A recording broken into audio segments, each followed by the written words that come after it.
अस्सलाम वालेकुम everyone, this is Bilal from video वाली सरकार और ये है VW एक्स्ट्रा का 53rd एपिसोड। और हमेशा की तरह आज भी हमारे पास बड़ी मज़ेदार किस्म की जो न्यूज़ हैं वो मौजूद हैं और इनमें काफ़ी अच्छी खबरें भी होने वाली हैं जो कि शायद आपको किसी हद तक थोड़ा सा सरप्राइज भी करें। तो सिट बैक रिलैक्स, हमारे पास काफ़ी मज़ेदार न्यूज़ हैं और मेरे ख्याल से हम चलते हैं पहली न्यूज़ की तरफ जो कि आ रही है एक नई वीवो की डिवाइस के रिलेटेड जिसका नाम वीवो Y33s बताया जा रहा है जो कि इंडिया के अंदर अनाउंस हुई है। अब वीवो की जो Y सीरीज़ है ये पाकिस्तानी मार्केट के अंदर जनरली बहुत ज़्यादा रिलीज़ की जाती है, मतलब बहुत ज़्यादा फ्रीक्वेंसी ऐसी होती है कि अगर इंटरनेशनली भी हमें Y सीरीज़ की कोई डिवाइस मिलती है तो वो पाकिस्तानी मार्केट में आती है।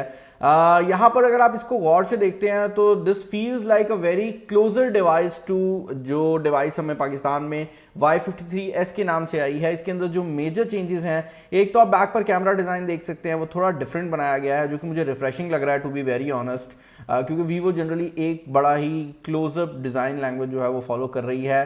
तस्वीरों में अगर हम इसको देख रहे हैं तो दिस लुक्स वेरी नाइस, लेकिन भाई हम पहले भी ये गलती कर चुके हैं। वीवो Y53 तस्वीरों में ठीक लग रहा था, वीवो Y53s जब एक्चुअल लाइफ में मेरे पास आया है तो वो एक बड़ी ही खूबसूरत डिवाइस थी। आप उसे जब मूव करते हैं तो वो बहुत ज़्यादा कलर चेंज करता है। अब ऑब्वियसली एक डिवाइस जो कलर चेंज करती हो वो आप तस्वीर में नहीं दिखा सकते, क्योंकि या तो आप उसका ब्लू कलर दिखाएंगे या आप उसका ब्रॉन्ज कलर दिखाएंगे। ये जो फ़ोन है ये भी इंटरेस्टिंग लग रहा है। यहाँ पर इंटरेस्टिंग बात यह है कि इसके अंदर जो मेजर चेंज है वो ये है कि इसके अंदर जो आपको कैमरा सेटअप देखने को मिल रहा है वो बेसिकली 50 मेगापिक्सल का लगाया गया है। बाकी अगर आप इंटरनल्स की बात करते हैं तो यहाँ पर भी G80 चिपसेट दिया गया है और 8GB रैम का कॉम्बिनेशन है। तो अगेन ये जो फ़ोन है ये भी ज़्यादातर लोगों के लिए जो ऑफलाइन मार्केट है उसको टारगेट करेगा। उसकी रीज़न ये है कि यहाँ पर जो प्रोसेसिंग पावर है वो मैं कहूँगा थोड़ी सी अनबैलेंस लगती है, रैम ज़्यादा है, प्रोसेसर थोड़ा कम है। बट जो लोकल मार्केट होती है उसमें इस तरह के फ़ोन्स बहुत ज़्यादा सेल होते हैं और काफ़ी ज़्यादा लोग हैं जो कि इस तरह की डिवाइसेस ढूंढ भी रहे होते हैं। मुझे आज ही मेरे कज़न ने कहा है कि मुझे ऐसा फ़ोन बताओ जिसमें 8GB रैम और ये बजट है। तो जब इस तरह के फ़ोन यूजर्स डिमांड करेंगे तो कंपनीज बना कर देंगी। एंड आई थिंक अगर आपने इसी टाइप के फ़ोन्स लेने हैं जहाँ पर प्रोसेसर थोड़ा मतलब नॉर्मल भी हो, रैम ज़्यादा हो, तो वीवो बेस्ट बेट है, क्योंकि एटलीस्ट इनके फ़ोन रिलायबल तो होते हैं। फ़ोन दिखने में भी प्यारा लग रहा है और उम्मीद है पाकिस्तानी मार्केट के अंदर भी लॉन्च हो जाएगा। और बात हो रही है पाकिस्तानी मार्केट के अंदर लॉन्च होने की, तो बात करते हैं रियलमी की। रियलमी का फैन फेस्टिवल हुआ, रियलमी GT मास्टर एडिशन के मोबाइल फ़ोन्स और उसके अलावा रियलमी का पहला लैपटॉप रियलमी बुक जिसके अंदर 2K डिस्प्ले है वो ग्लोबली लॉन्च हो गया है। और मज़ेदार बात यह है कि ये पाकिस्तानी मार्केट के अंदर बहुत ही जल्द लॉन्च होने वाले हैं। अब आपका सवाल ये होगा कि बिलाल भाई आपको किसने बताया है कि ये पाकिस्तानी मार्केट में बहुत जल्द लॉन्च होने वाले हैं? तो उसका मैं जवाब कुछ इस तरह करके दूंगा यार, ये मतलब मैं क्या बोलूँ, मतलब ये वो रियलमी बुक ही है ना, तो ये मेरे पास आ गई है तो इसका मतलब है कि ये पाकिस्तानी मार्केट में जल्दी लॉन्च होने वाले हैं। तो मजाक कर रहा हूँ यार, सीरियस बात ये है कि ये अभी मुझे सैंपल रिसीव हुआ है। इसकी जो फुल अनबॉक्सिंग है वो अपने मेन चैनल पे मैं लगा दूंगा। होपफुली जब भी वीडियो आप देखेंगे उस टाइम तक या तो वो लग चुकी होगी या वो लगने वाली होगी। तो अगर आपने मेन चैनल को फॉलो नहीं किया हुआ तो पहली बात तो ये है कि वेलकम भाई, आप वीडियो एक्स्ट्रा के थ्रू आए हैं। और दूसरी बात यह है कि ये जो नोटबुक है इसकी मुकम्मल वीडियो अनबॉक्सिंग की मैं जल्दी पोस्ट करने वाला हूँ। यहाँ पर इंटरेस्टिंग बात यह है कि मैं इससे बहुत ज़्यादा इंप्रेस हुआ हूँ। इस लैपटॉप की जो प्राइस टैग का अंदाज़ा दिया जा रहा है, ऑब्वियसली मैंने वीडियो में प्राइस नहीं डिस्कस की, मुझे एक अंदाज़ा दिया गया है, उसके हिसाब से ये वाकई ही जो HP या डेल जैसे ब्रांड है ना उनको सही टिका के टक्कर देगा। देखते हैं कि पाकिस्तानी मार्केट में किस प्राइस में आता है। आई एम एक्सपेक्टिंग कि इसका प्राइस टैग जो है वो ज़्यादा मज़ेदार ही रखा जाएगा। नेक्स्ट न्यूज़ जो हमारे सामने आ रही है वो भी रियलमी के रिलेटेड ही है और ये है रियलमी के एक नए फ़ोन के रिलेटेड जिसका नाम Realme 8i बताया जा रहा है। अब इस मोबाइल फ़ोन के अंदर बड़ी ही इंटरेस्टिंग चीज़ें की गई हैं। पहली बात तो ये है कि ये Realme 8 सीरीज़ के अंदर आएगा और इसका नाम 8i बताया जाता है। यहाँ पर 120 हर्ट्ज़ का रिफ्रेश रेट दिया जाएगा जो कि एक इंटरेस्टिंग चीज़ है। इसके अलावा यहाँ पर MediaTek का Helio G96 का चिपसेट यूज़ होने वाला है और ये पूरी दुनिया का पहला फ़ोन बताया जा रहा है जिसके अंदर हमें ये चिपसेट देखने को मिल जाएगा। और इसके अलावा Realme 8i के अंदर 50 मेगापिक्सल का मेन कैमरा और 5000 mAh की बैटरी बताई जा रही है। तो this phone is actually looking out to be a really good device. देखने में आएगा कि ये पाकिस्तानी मार्केट में लॉन्च होता है या नहीं होता। तो अगर ये आता है तो मेरे ख्याल से काफ़ी जो धूमधाम है ना वो ये फ़ोन बचा सकता है। बैक साइड पर आप देख सकते हैं ट्रिपल कैमरा सेटअप है, और जहां पर Realme 8 सीरीज़ में हमें चौथा कैमरा देखने को मिला था वहां पर अब एक गोल LED फ्लैश लगाई गई है ताकि डिज़ाइन मिलता जुलता लगे, Realme 8 सीरीज़ का फ़ोन लगे, लेकिन एक कैमरा जो है वो इसमें कम है। ऑल दो इसका जो प्रोसेसिंग पावर है वो जो ओरिजिनल फ़ोन आ रहा है Realme 8 का उससे थोड़ी ज़्यादा है, क्योंकि वो G95 के साथ आ रहा है। परफॉर्मेंस डिफरेंस कितना होगा, या ये प्राइसिंग में कहाँ पे आएगा, या ये वैल्यू फॉर मनी होगा या नहीं, उस पर मैं ऑनेस्टली अभी कोई बात नहीं कर सकता। उसकी रीज़न ये है कि मतलब ये प्रोसेसर पहले लॉन्च ही नहीं हुआ ना, तो पहली बात तो हमें उसकी परफॉर्मेंस का नहीं पता, दूसरा हमें ये नहीं पता कि फ़ोन किस प्राइस में आ रहा है, तो उस चीज़ के ऊपर मैं अपना ओपिनियन नहीं दूंगा। बट एक इंटरेस्टिंग डिवाइस लग रही है, और अगर इसकी प्राइसिंग सही की जाती है तो this could very well be a very good value for money device as well.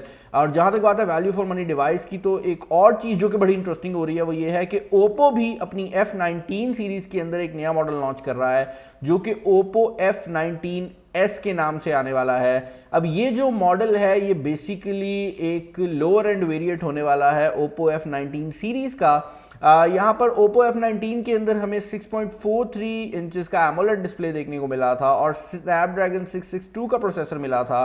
अब इसके अंदर एग्जैक्टली क्या होता है उसके बारे में तो हमें नहीं पता, बट उम्मीद की जा रही है कि यहाँ पर जो स्पेसिफिकेशंस हैं वो मिलती जुलती होंगी ओप्पो F17 Pro से। तो kind of internals F17 Pro के होंगे, डिज़ाइन लैंग्वेज थोड़ी बेहतर बनाई जाएगी, और इस मोबाइल फ़ोन को एक सस्ती ऑप्शन के तौर पर, एक अफोर्डेबल ऑप्शन के तौर पर ओप्पो लॉन्च करेगी। देखने में आएगा कि ये कितना ज़्यादा पॉपुलर रहता है और पाकिस्तानी मार्केट में लॉन्च होता है या नहीं होता। बट अगर ये पाकिस्तानी मार्केट में लॉन्च होता है तो मेरे ख्याल से एक अच्छी ऑप्शन बनेगी, क्योंकि फिर ये एक ऐसी रेंज में आकर खेलने लग जाएगा जहाँ पर इंसान थोड़े से एक्स्ट्रा पैसे ओप्पो के नाम के लिए भी खर्च सकता है। तो वो चीज़ जो है ना वो इंटरेस्टिंग है। अभी के लिए इसके जो लीक्स हैं वो सिर्फ इंडिया के लिए आ रहे हैं, तो पाकिस्तान में आता है या नहीं आता उस पर कोई भी कंफर्मेशन हमें नहीं मिली। नेक्स्ट न्यूज़ बड़ी इंटरेस्टिंग आ रही है भाई। पाकिस्तान में ना हम लोग आहिस्ता आहिस्ता करके अजीबोगरीब चीज़ें करने शुरू कर गए हैं। अभी रिसेंटली हमें खबर मिली थी कि FBI हैक हो गया था। अब खबर आ रही है कि 2 नादरा के ऑफिसर्स को यहाँ पर पकड़ा गया है जो कि फेक CNICs फॉरेनर्स को दे रहे थे। यहाँ पर आपको ये बात समझनी पड़ेगी कि फेक CNIC हर मुल्क में चलता है, फेक जो पासपोर्ट्स हैं वो हर मुल्क में चलते हैं, बट जनरली इस तरह के जो डॉक्यूमेंट्स हैं ना वो ऐसे लोग बना रहे होते हैं जो कि किसी बेसमेंट में बैठे होते हैं और फोर्ज कर रहे होते हैं। ऑन द अदर हैंड हम पाकिस्तानी हैं, तो हमने कहा भाई हम इसको नेक्स्ट लेवल पे लेकर जाएंगे, हम नादरा के थ्रू ये काम करेंगे। तो ये बंदे कोई क्रुक्स नहीं है, ये कोई बंदे हैकर नहीं है, ये किसी कोने में बैठ के नहीं बैठे हुए, ये एक्चुअल एम्प्लॉयज़ थे जो कि नादरा के थे, और इनको कराची पुलिस ने पकड़ा है। एंड देन अगेन मैं यहाँ पर कराची पुलिस खास तौर पर इसलिए मेंशन कर रहा हूँ क्योंकि एक तरफ अगर हम एक इदारे को बुरा कह रहे हैं तो भाई दूसरी तरफ एक इदारे ने जिनने उनको पकड़ा है उनकी दाद भी देनी चाहिए, क्योंकि उनने ये सारा जो स्कैंडल है इसको सामने लेकर आए हैं। वो FIA ने भी इनको पकड़ा है, और यहाँ पर वो कह रहे हैं कि हमने इस तरह के केसेस में अराउंड 16 के करीब जो लोग हैं वो पकड़े हैं। ऑब्वियसली इस तरह का काम अकेले नहीं हो सकता, लंबे चौड़े जो हाथ हैं वो चाहिए होते हैं, और एक डेवलपिंग स्टोरी है। देखते हैं इसके अंदर और कहाँ से क्या क्या न्यूज़ जो है वो हमारे सामने आती है। और बात हो रही है न्यूज़ की, तो भाई अगली न्यूज़ बड़ी इंटरेस्टिंग है, और ये न्यूज़ है लेनोवो के रिलेटेड। बेसिकली अगर आप नहीं जानते तो लेनोवो लीजन सीरीज़ के नाम से लेनोवो फ़ोन्स बनाता है, और इसके अंदर लीजन ड्यूल की जो सीरीज़ है वो चलती है। मैंने यहाँ पर अभी तक लीजन ड्यूल 2 की जो अनबॉक्सिंग है वो आपको प्रोवाइड नहीं की, और ड्यूल 3 की बातें होना स्टार्ट हो गई हैं। ये फ़ोन्स बहुत ज़्यादा क्रेजी होते हैं। मैंने ओरिजिनल जो लेनोवो ड्यूल था उसकी अनबॉक्सिंग यहाँ पर करके दिखाई थी, और वो फ़ोन बहुत ही क्रेजी है। अब इन फ़ोन्स के अंदर जो सबसे बड़ी बात है ना वो ये है कि इन फ़ोन्स में हर चीज़ डबल होती है। यहाँ पर लीजन 3 ड्यूल जो है वो सामने हमारे आ रहा है। आप देख सकते हैं कि पहली बात तो ये है कि इसका जो कैमरा है वो इसके साइड से बाहर आता है। अब आपका सवाल होगा कि ऐसा क्यों है, तो भाई ऐसा इसलिए है कि ज़्यादातर जो गेमर्स हैं वो अपने मोबाइल फ़ोन को इस कंडीशन में पकड़ते हैं, तो कैमरा जब साइड से पॉपअप होता है तो उसकी वजह से उनको ज़्यादा प्रॉब्लम नहीं हो रही होती। उसके अलावा एक और चीज़ जो कि बड़ी इंटरेस्टिंग है वो ये है कि इस मोबाइल फ़ोन के बैक साइड पर आप यहाँ पर जो इसका फ़ैन है वो भी देख सकते हैं, और इसके अंदर जो बैटरी है वो भी डबल लगाई जाती है, और इसके अंदर क्योंकि ये ड्यूल फ़ोन कहलाता है तो इवन जो चार्जिंग की पोर्ट्स होती हैं वो भी 2 लगाई गई होती हैं। तो this is a brilliant device. और अभी जो हमारे सामने डिटेल्स आई हैं उनके मुताबिक जो लीजन ड्यूल 3 होने वाला है वो स्नैपड्रैगन 898 के साथ आएगा। 898 स्नैपड्रैगन का लेटेस्ट फ्लैगशिप चिपसेट है। और एक और चीज़ जो कि बड़ी मज़ेदार है वो ये है कि अभी तक 898 का नाम कंफर्म नहीं हुआ था, लेकिन अब 2-3 कंपनीज की तरफ से हमें 898 जो है वो ऑफिशियली कंफर्म होता हुआ नज़र आ रहा है, जो कि हमें ये बता रहा है कि ये 895 नहीं बल्कि 898 ही कहलाएगा। अब इसकी परफॉर्मेंस का डिफरेंस कितना होता है वो अभी हमारे सामने नहीं आ सका। नेक्स्ट न्यूज़ जो हमारे सामने आ रही है भाई वो बड़ी ही एक अजीब न्यूज़ है।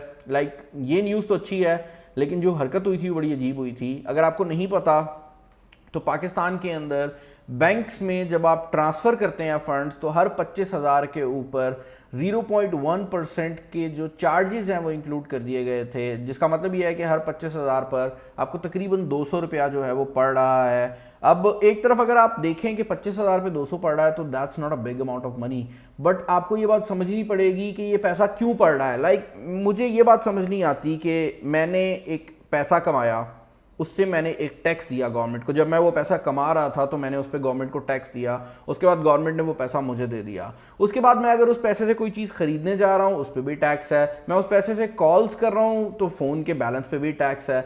उसके बाद मैं अगर उस पैसे को बैंक से अपने ही एक बैंक में दूसरे बैंक में ट्रांसफ़र करता हूँ तो उस पर भी टैक्स है। तो लाइक मसला यहाँ पर यह है कि हमारी जो गवर्नमेंट है ना वो इस टाइम टैक्स नेट बढ़ा रही है। और टैक्स नेट बढ़ा वो कैसे रहे हैं, वो ये नहीं कर रहे कि वो ज़्यादा से ज़्यादा यूज़र्स जो हैं वो FBR के सिस्टम पे लेकर आएँ, वो ये कर रहे हैं कि जो ऑलरेडी लोग टैक्स पे कर रहे हैं बस उनकी ज़िंदगी को और मुश्किल बनाई जा रहे हैं। जिसका मसला ये हो रहा है कि जो नया बंदा टैक्स देने वाला है, जो नया बंदा सामने आ रहा है, जो नया बिजनेसमैन सामने आ रहा है, वो देख रहा है कि भाई जो ऑलरेडी टैक्स पे करने वाले हैं ना उन पर रोज़ कोई ना कोई नया बम फाड़ दिया जाता है। तो वो सोच रहा है भाई मैं अपनी कैश डीलिंग ही करूंगा, मैंने बैंकों में पैसे रखवाने ही नहीं है, मैं अपनी बैक एंड से ही डीलिंग करूंगा, गवर्नमेंट को देना ही नहीं है मैंने टैक्स, ताकि जान ही छुट्टी रहे ना। और यही बड़ा मसला है। पाकिस्तान के अंदर जो टैक्स देने वाले लोग हैं वो बहुत थोड़े हैं जो ऑफिशियली टैक्स दे रहे हैं, और उन थोड़े लोगों पे हम और प्रेशर डाल रहे हैं। अब इस चीज़ को गवर्नमेंट ने भी थोड़ा बहुत साइडलाइन करने की कोशिश की है, लेकिन मसला वही है कि हमें टैक्स की ज़रूरत भी बहुत ज़्यादा है और हमें और कोई तरीका नज़र नहीं आ रहा। तो जो ऑलरेडी लोग टैक्स दे रहे हैं हम उन्हीं पे बस प्रेशर डाली जा रहे हैं।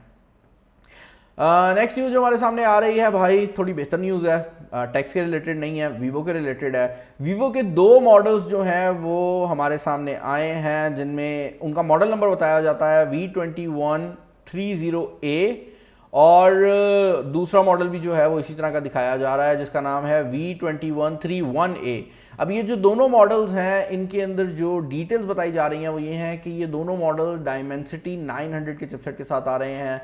यहाँ पर 1080p रेजोल्यूशन का डिस्प्ले होने वाला है, और इनकी जो स्क्रीन डेंसिटी और रैम वगैरह बताई जाती हैं वो भी मैं ये कहूँगा कि एक मिड रेंज फ़ोन वाली है। पहले सोचा ये जा रहा था कि ये जो दोनों मोबाइल फ़ोन्स हैं ये असल में आपको जो इनकी X सीरीज़ है उसके मोबाइल फ़ोन्स देखने को मिलेंगे, लेकिन अब ये खबर की जा रही है कि भाई ऐसा शायद ना हो सकता है कि ये कोई और फ़ोन हो। उसकी रीज़न ये है कि जो पुराने X सीरीज़ के फ़ोन थे वो स्नैपड्रैगन 870 के साथ आए थे, तो हम एक्सपेक्ट कर रहे थे कि अब स्नैपड्रैगन 870 तो नहीं 888 हमें देखने को मिलेगा, और अगर बहुत ही वीवो पैसे बचा लेती है तो वो 870 शायद लगा दे।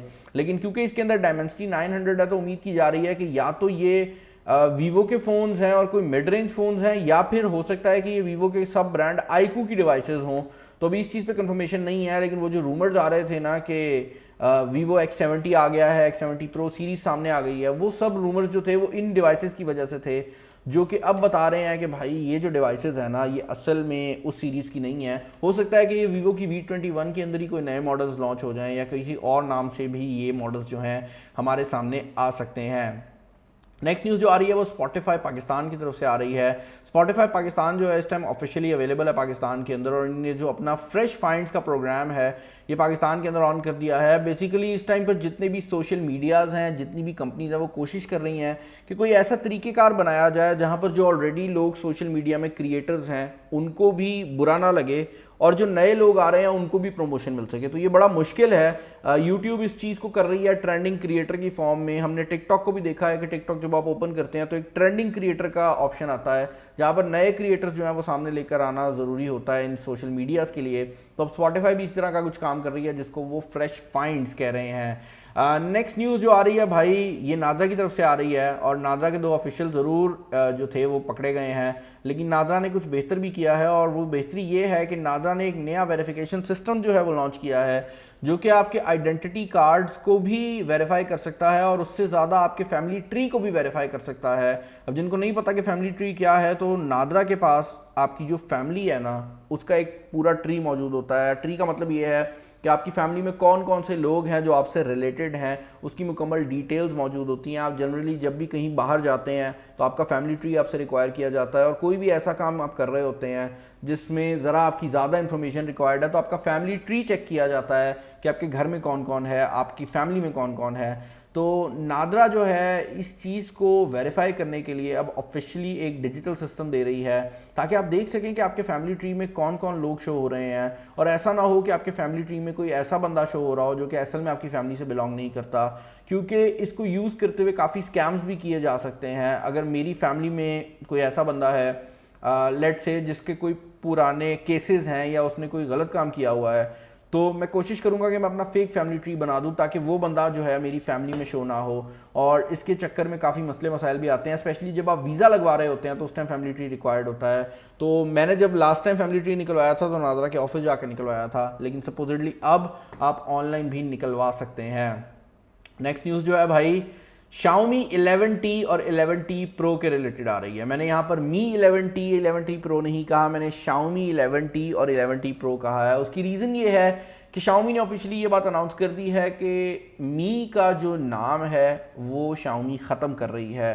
तो अब आपको Mi सीरीज़ के फ़ोन्स देखने को नहीं मिलेंगे। तो Mi 11, Mi 12 ये जो फ़ोन्स हैं इनका नाम अब Xiaomi हो जाएगा। या तो आपको Redmi सीरीज देखने को मिलेगी या फिर आपको Xiaomi सीरीज देखने को मिलेगी। तो जो मी का वर्ड है वो Xiaomi निकाल रही है, और मेरे ख्याल से कुछ टाइम में शायद हमें जो इनका लोगो है उस पर भी जो मी की ब्रांडिंग है वो रिमूव होती हुई नजर आए और उसकी जगह सिर्फ हमें Xiaomi देखने को मिल जाए। यहाँ पर Xiaomi के जो Mi 11T और 11T Pro हैं, ये दोनों फ़ोन्स ही मैं कहूँगा कि काफ़ी हद तक फ्लैगशिप स्पेसिफिकेशन वाले फ़ोन्स हैं। यहाँ पर जो Mi 11T सीरीज़ है ये Dimensity 1200 के चिपसेट के साथ आ रहा है, जबकि अगर आप बात करते हैं 11T Pro की, तो इस मोबाइल फ़ोन के अंदर Snapdragon 888 जो है वो एक्सपेक्टेड है। दोनों फ़ोन्स ही काफ़ी हद तक हायर एंड डिवाइसेस हैं। एक और चीज़ जो कि बड़ी इंटरेस्टिंग है वो ये है कि प्रो मॉडल के अंदर 120 वाट की फास्ट चार्जिंग भी एक्सपेक्ट की जा रही है, और यहाँ पर जो मेन कैमरा है वो नॉर्मल मॉडल में 64 मेगापिक्सल का एक्सपेक्ट किया जा रहा है, जबकि टी मॉडल जो है उसमें एक्सपेक्ट किया जा रहा है कि आपको या तो 108 मेगापिक्सल मिलेगा या कोई अपग्रेडेड कैमरा जो है वो भी देखने को मिल सकता है। इसके अंदर 120 हर्ट्ज के एमोलेड डिस्प्लेस भी एक्सपेक्ट किए जा रहे हैं। तो ये फ़ोन्स काफ़ी वैल्यू फॉर मनी होने वाले हैं। इंटरेस्टिंग चीज़ ये है कि अभी तक हमने इनके डिज़ाइंस नहीं देखे। ये mobile phone left right leak हो रहे हैं, इनकी पूरी डिटेल सामने आ चुकी हैं, लेकिन इसका कोई भी डिज़ाइन या उसकी कोई भी लीक जो है हमारे सामने नहीं आई, जो कि बड़ी इंटरेस्टिंग चीज़ है, क्योंकि जनरली उल्टा होता है, तस्वीरें पहले आती हैं, डिटेल्स बाद में आती हैं। लेकिन इस बार जो डिटेल्स हैं भाई हमें वो देखने को नहीं मिली। नेक्स्ट न्यूज़ जो हमारे सामने आ रही है वो भाई पाकिस्तान आर्मी की तरफ से है, जहां पर उन्होंने फतह 1 रॉकेट सिस्टम जो है उसको टेस्ट फायर किया है, और ये indigenously built guided missile system है।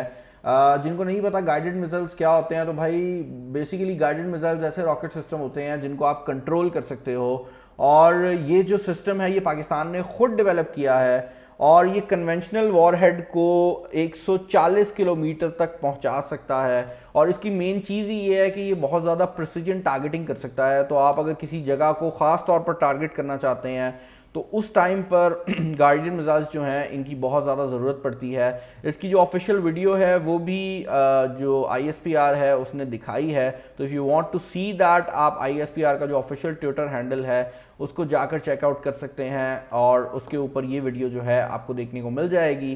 This is a proud moment, और अच्छी बात ये होती है कि हमारे ज़्यादातर जो टेस्ट होते हैं ना वो सक्सेसफुल रहते हैं, जो कि मुझे बड़ी अच्छी बात लगती है। हमारा एटलीस्ट आर्मी वो डिपार्टमेंट है जो कि अपना काम बड़ा अच्छा तरीके से कर रहा है। नेक्स्ट न्यूज़ जो हमारे सामने आ रही है वो फेसबुक के रिलेटेड आ रही है, जहाँ पर फेसबुक ने डिसाइड किया है कि फेसबुक अपनी वॉइस और वीडियो कॉलिंग की जो फैसिलिटी है वो वापस लेकर आएगा अपनी ऐप के अंदर। अब अगर आपको नहीं याद तो आपको बता दूं, अभी के लिए आप फेसबुक पे अगर किसी को कॉल करना चाहते हैं तो आपको मैसेंजर की ऐप जो है वो यूज़ करनी पड़ती है। और फेसबुक ने जब ये 2014 में चेंज किया था तो उसके पीछे उनकी सोच ये थी कि ये जो मैसेंजर ऐप है ना, ये इकलौती मैसेंजर ऐप होगी जो कि आप अपने सिस्टम पे यूज़ करेंगे, अपने मोबाइल फ़ोन पे यूज़ करेंगे, और उसके अंदर आपको फेसबुक के मैसेजेस भी आ जाएंगे, उसके अंदर आपके जो नॉर्मल मैसेजेस हैं वो भी आपको आ जाएंगे। तो बेसिकली वो ये चाह रहे थे कि जैसे आप अपने मोबाइल फ़ोन की मैसेजेस ऐप यूज़ करते हैं ये वैसे ही काम करे, इस पे सारी चीज़ें आ जाएं। लेकिन उसके बाद क्या हुआ कि एंड्रॉयड और iOS दोनों ने डिसाइड किया कि वो भी इसी तरह का काम करेंगी। तो मैसेंजर का वो जो फ़ायदा था वो असल में नहीं मिला, क्योंकि एंड्रॉयड का जो अपना सिस्टम है उसने भी और iOS के अपने सिस्टम ने ये जो चीज़ें हैं खुद एग्रीगेट करनी स्टार्ट कर दी। तो वो काम जो ये करना चाह रहे थे वो इकोसिस्टम्स ने खुद करना शुरू कर दिया। तो उस चक्कर में फिर इनका सीन चल नहीं सका। तो अब इन्होंने डिसाइड किया है कि भाई वापस चलते हैं, वही करते हैं जो हम पहले कर रहे थे, क्यों पंगे लेने हैं। तो उस चक्कर में फिर इनने जो अपना सिस्टम है उसको वापस लेकर जाने का जो प्लान है वो बना लिया है। मैंने कल की खबर के अंदर आपको डिटेल प्रोवाइड की थी कि iPad mini 6 जो है वो उसके शेल लीक हुए हैं। भाई अब शेल नहीं, अब पूरा पूरा iPad mini 6 का जो रेंडर है वो हमारे सामने आ चुका है। आप देख सकते हैं यहाँ पर जो डिज़ाइन है काफ़ी इंटरेस्टिंग रखा गया है। और जो चीज़ इंटरेस्टिंग है वो ये है कि इसके अंदर एप्पल पेंसिल की जो सपोर्ट है वो भी बताई जा रही है कि आ जाएगी। और यहाँ पर ये कॉम्पैक्ट वर्जन होने वाले हैं iPad Air की निस्बत भी, तो ये बड़ी इंटरेस्टिंग चीज़ होने वाली है। क्योंकि iPad मिनीज जो है वो जनरली ज़रा सस्ते भी होते हैं as compare to the pros one. और अगर आप अभी के लिए पेन यूज़ करना चाहते हैं तो उसमें ज़्यादातर केसेस में आपको प्रो मॉडल की तरफ ही जाना पड़ता है, क्योंकि जो नई एप्पल पेंसिल है वो प्रो मॉडल के अलावा काम नहीं करती। लेकिन इसमें आपको अब काफ़ी हद तक दोनों ऑप्शन जो है वो मिल जाएंगी। और इसके अंदर जो टच आईडी की सपोर्ट है वो भी दी जा रही है। तो इसका जो पावर बटन है वो एज अ टच आईडी भी काम करेगा। प्राइसिंग क्या होती है, क्या क्या स्पेक्स आती हैं, उनके बारे में कंफर्मेशन नहीं है, लेकिन एक्सपेक्ट किया जा रहा है कि ये एप्पल की A14 बायोनिक चिपसेट के साथ हमें जल्द ही देखने को मिल जाएंगे। नेक्स्ट न्यूज़ जो हमारे सामने आ रही है वो भाई कहाँ से आ रही है, वो आ रही है सीधा रेडमी की तरफ से। बेसिकली रेडमी ने डिसाइड किया है कि रेडमी नोट 10 की जगह वो जल्द ही रेडमी नोट 9 प्रो जो है वो इंडिया के अंदर दोबारा लॉन्च करेंगे, लेकिन इसका नाम होने वाला है रेडमी 10 लाइट। यहाँ पर इंटरेस्टिंग बात यह है कि अगर आपको याद हो तो रेडमी नोट 9 प्रो जो इंडिया में लॉन्च हुआ था वो असल में एक डिफरेंट मॉडल था जो पूरी दुनिया में लॉन्च हुआ था। तो हमारे पास जो रेडमी नोट 9 प्रो आया था वो इंडिया में अब रेडमी 10 लाइट के नाम से, रेडमी नोट 10 लाइट के नाम से जाने वाला है। तो ये बड़ी इंटरेस्टिंग चीज़ है कि पहले जो फ़ोन इंडिया में लॉन्च नहीं हुआ अब उसको दोबारा लॉन्च किया जा रहा है। और आप सोच ही रहे होंगे कि ऐसा क्यों किया जा रहा है। वेल, ऐसा इसलिए किया जा रहा है क्योंकि रेडमी नोट 10 के अंदर हमें बहुत ज़्यादा चिपसेट की जो शॉर्टेज है वो देखने को मिल रही है। Redmi note 10 I think Snapdragon 680 के साथ आता है और स्नैपड्रैगन 680 की अपेरेंटली शॉर्टेज चल रही है, जिसकी वजह से उन्होंने डिसाइड किया है कि वो एक ऑलरेडी मौजूद फ़ोन को जो है वो दोबारा लॉन्च करेंगे। और मैंने अभी रीड किया रेडमी नोट 10 जो है वो स्नैपड्रैगन 678 के साथ आता है, तो मैं उसे 80 कह रहा था बिकॉज वो नंबर मिक्सअप होते रहते हैं। लेकिन स्नैपड्रैगन 678 जो है ये बहुत ही लिमिटेड क्वांटिटीज़ में हमने वैसे भी देखा है, ज़्यादातर फ़ोन्स में नहीं आया। इनफैक्ट पाकिस्तानी मार्केट में ये रेडमी नोट 10 के अलावा कहीं पर भी हमने नहीं देखा। तो शायद यही वजह है कि क्योंकि ये बल्क प्रोड्यूसिंग वाला प्रोडक्ट नहीं है तो शायद यही वजह है कि इसको जो है वो अब डिसकंटिन्यू करने का प्लान बना लिया है। अगली खबर जो हमें देखने को मिल रही है वो Huawei की तरफ से है। और Huawei ने डिसाइड किया है कि भाई मोबाइल नहीं बिकते कोई मसला नहीं है, हम अपनी टेक्नोलॉजी हर तरफ लेफ़्ट राइट बेचेंगे। और लेफ़्ट राइट में सबसे जो बड़ा लेफ़्ट राइट है वो गाड़ियाँ हैं। Huawei इस टाइम दोनों हाथों से कूद गई है और जितनी भी गाड़ियों की कंपनियां हैं चाइना के अंदर उनकी जो सारी स्मार्ट डिवाइसेस वाली साइड है वो Huawei ने संभाल ली है। और इसके अंदर उनने जो कोलैबोरेशन की है उसमें बड़े बड़े नाम जो हैं वो हमारे सामने आ रहे हैं। अभी रिसेंटली हमने सुना था कि वो चंगान के साथ जो है वो अपना जो कोलैबोरेशन है वो कर रहे हैं। और अब ये साइक डिज़ाइन वालों के साथ भी इनने कोलैबोरेशन की है। और ये जो ग्रुप्स हैं ये बहुत बड़े ग्रुप्स हैं, इनके ब्रांड के नीचे मल्टीपल कंपनीज आती हैं। और यही वजह है कि हम एक्सपेक्ट कर सकते हैं कि जल्द ही हो सकता है कि हमें गाड़ियों के अंदर भी Huawei के जो सिस्टम्स हैं वो देखने को मिल जाएं। क्योंकि Huawei जो मर्जी कह लो यार, Huawei की जो इनोवेशन है या जो इनकी रिसर्च है वो काफ़ी आगे है। तो अगर ये मोबाइल फ़ोन अभी नहीं भी बना सक रहे तो इनने गाड़ियों के ऊपर जो अपना फोकस है वो काफ़ी हद तक बना लिया है। नेक्स्ट न्यूज़ जो हमारे सामने आ रही है वो इंटरेस्टिंग है, क्योंकि एक बहुत बड़ा मेजर शिफ्ट हमें देखने को मिल रहा है सैमसंग की तरफ से, जहां पर सैमसंग वन यूआई, जिसके अंदर यूजुअली होता ये है कि आपको जो ओरिजिनल गूगल होता है उसके यूआई से काफ़ी डिफरेंस देखने को मिलता है।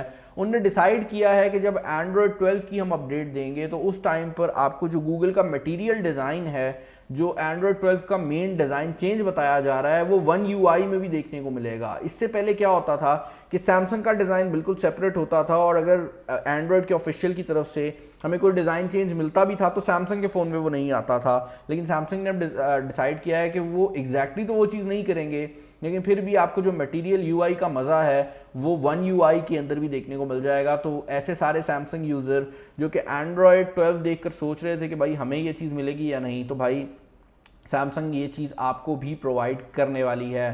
नेक्स्ट न्यूज़ जो हमारे सामने आ रही है वो आ रही है भाई सीधा इंस्टाग्राम की तरफ से, और मैं गलती से वो खबर भी बंद कर बैठा हूँ, ऐसा भी होता है ज़िंदगी में।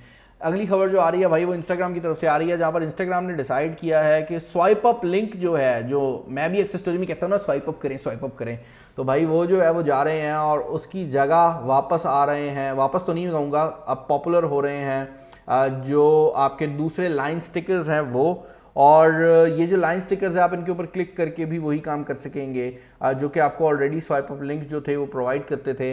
अब एग्जैक्ट इसके पीछे रीज़न क्या है वो तो नहीं बताई जा रही, बट मे बी शायद वो ये करना चाह रहे हो कि ये जो सीन है इसमें स्वाइप जेस्चर जो है वो दूर करना चाह रहे हो, या शायद वो फ्यूचर के अंदर जो हम लेफ्ट राइट स्वाइप करते हैं, टैप करते हैं स्टोरीज के लिए, उसको स्वाइप अप पे डालना चाह रहे हो। I don't know exact reason क्या है, लेकिन अब आपको एक छोटा सा स्टिकर नजर आएगा जिस पे आप क्लिक करेंगे और आप लिंक पे चले जाएंगे, जो पहले आपको स्वाइप अप जेस्चर के थ्रू करना पड़ता था। नेक्स्ट न्यूज़ जो है भाई वो ये है कि हमारा जो ये एपिसोड है ये आज का हो गया ख़त्म। तो मुझे बताइएगा कि आपको ये एपिसोड कैसा लगा है। चैनल पर नया, चैनल को सब्सक्राइब इस साइड पे आ रहा होगा या इस साइड पे आ रहा होगा, मुझे नहीं पता, तो सब्सक्राइब कर लें। नोटिफिकेशन को ऑन नहीं किया तो कर लें। इस वीडियो में इतना ही, अपना ख्याल रखिएगा। This is Bilal signing off. अल्लाह हाफिज़।